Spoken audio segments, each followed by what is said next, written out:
guys, it's Julie Spencer, author of the Buxton Peak series, and we are halfway through the chapter, Buxton Peak, Book 2, Center Stage, and Ian just invited Megan to come out on stage with him. So this is after having a prayer to get courage, and Ed and Ian were having a prayer with him. So now, Ian is already on stage, and Ed and Rhonda are trying to encourage Megan to go out on stage with him.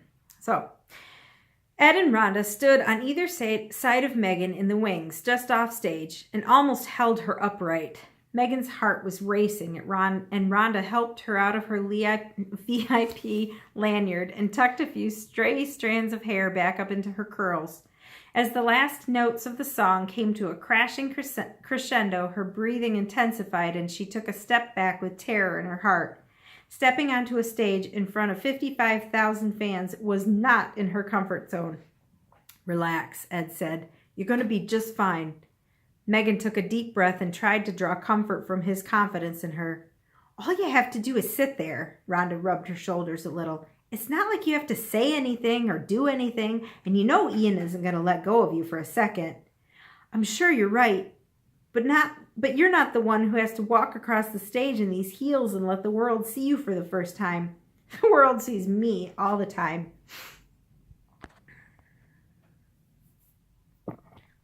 Sorry.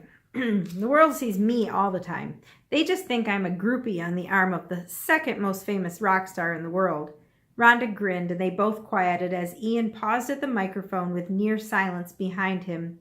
Even the crowd shushed when they realized Ian was about to speak rather than sing. "I have someone special I want you to meet," Ian spoke quietly but clearly. In about half a second, the crowd cheered with an intensity that was almost as strong as when the band first took the stage. When the crowd hushed, Ian tried again. "I think you've all heard about her and read about her." Ian grinned over at the curtains where Megan was standing, even though she knew he couldn't actually see her from all the way over there. The crowd squealed in anticipation. "Would you like to meet her?" he asked his fans. The screaming intensified, if that was possible. "Perhaps she needs a little encouragement." The crowd started chanting, "Megan, Megan, Megan." Megan wanted to crawl under the stage and almost backed up again as she saw Ian walk towards her. Ed held her on one side and Rhonda on the other. Rhonda squeezed Megan's hand in encouragement and nudged her forward. Almost without realizing it, Megan walked toward her husband as if her feet carried her of their own free will. The strappy heels that had so terrified her before became a source of confidence and strength as she remembered just how good she looked. She smiled back at him shyly as they got close, and she held out her hand as he held out his. They clung to one another as he turned and led her out into the spotlight. She couldn't really see the crowded stadium with the spotlights in her eyes, but she kept her eyes locked on Ian's anyway, and as they walked together, he helped her carefully onto the bar stool that had been placed directly in the center of the stage. The throngs of people in the stadium cheered for her with an intensity she'd never imagined. As if she'd done it a million times, she raised her hand and waved to everyone. Ian released her other hand and reached up for the microphone to remove it from its stand, then walked back over to her. Prolonging this moment in the spotlight, Ian leaned down and kissed her, and the crowd roared. "I'd like to introduce you to my wife, Megan," Ian called to the fans. Megan grinned up at Ian, and he leaned down and kissed her again. She laughed and loved the attention. She never thought she'd like being in the spotlight. But somewhere between Ed's prayer, their playfulness in the dressing room, and the confidence that came with wearing fancy clothes, plus knowing Ian was right there beside her, she found she was ready for this. When she'd agreed to marry him, she had accepted every part of him, including this role. "I wrote a song for you, love." Ian spoke directly to her this time, and again the fans roared. His hypnotic blue eyes pierced into her, and Megan felt his pulse quicken. "Would you like me to sing it to you?" Megan never looked away from her husband as she nodded her head and sat there holding his hand, heat from his performance flowing through his fingers. His black t-shirt clung to his chest, and a sheen of sweat intensified the purposely random highlights in his hair. The corner of his lip twitched into a crooked grin, and his eyes danced as the melodic notes from Kai's guitar were slowly joined by Andy's bass. Gary brought in a slow, steady beat that connected the music and invited the lyrics. Megan could barely breathe. Ian never unlocked his gaze as he sang Passing Through Eternity, the most beautiful love song Megan had ever heard. The words were the same as he'd sung them the first time on Good Morning America, and the tune was just as she'd heard over and over through the speakers of her headphones. But this time was different. It was intimate and vulnerable, and reminded her of the nights they'd spent together the few weeks of their honeymoon. He was making love to her with his music. Her grin disappeared. They may as well have been alone on the stage, and in a way, she wished they were. She was going to need him to sing this to her again very soon, when they were alone. The thought made her blush, and she smiled up at him. As if he read her thoughts loud and clear, he shared her secret smile with a soft sigh, and the song ended.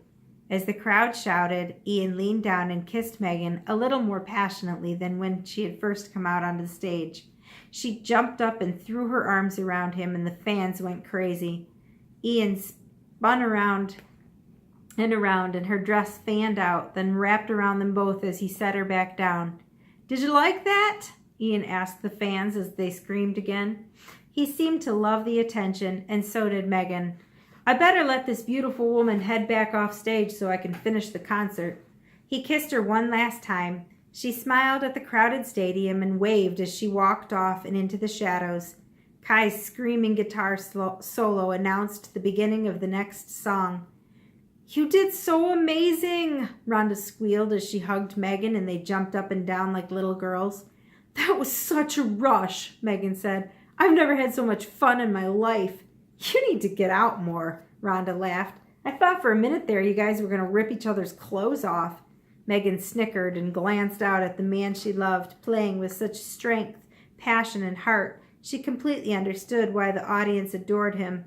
For the remainder of the concert, she listened, smiled, and clapped along, no longer nervous.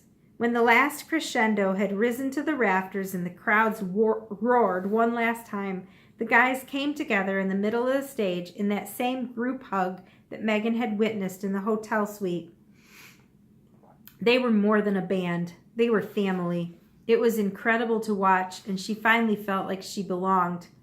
This time when the band walked off the stage, it wasn't serene and businesslike. It was exciting. Kai went straight over to Rhonda and grabbed her in a hug.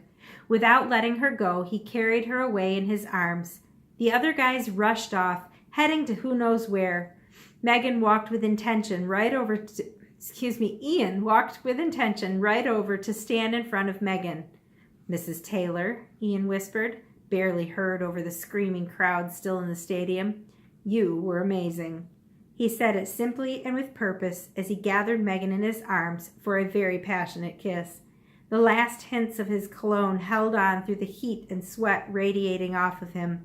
She got the impression that adrenaline and testosterone were racing through his body in a way she would never understand, and that tonight would be different than anything she'd ever experienced.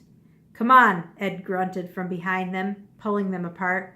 "We got to get you out of here." Ed's job was far from over. The real work was getting his charges out of the stadium and into the waiting limo to whisk them back to the hotel. Ian and Megan reluctantly released their embrace but clung to one another's hands as Ed rushed them away from the stage. They were led through a maze of tunnels and hallways until finally, mercifully, a door opened to the night air and a waiting limousine.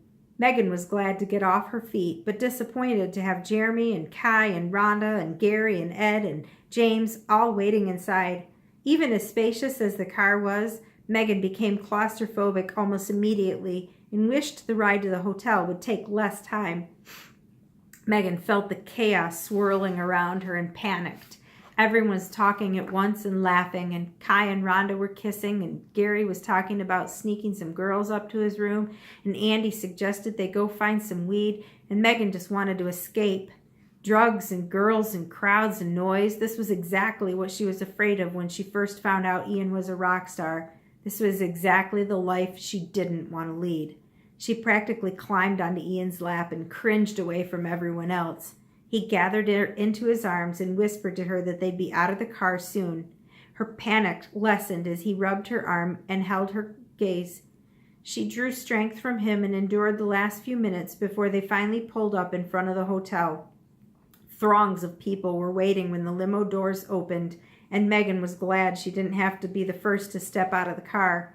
Most of the guys climbed out ahead of her, and when that first strappy heel hit the sidewalk and Ian helped her from the car, the crowd cheered for her again.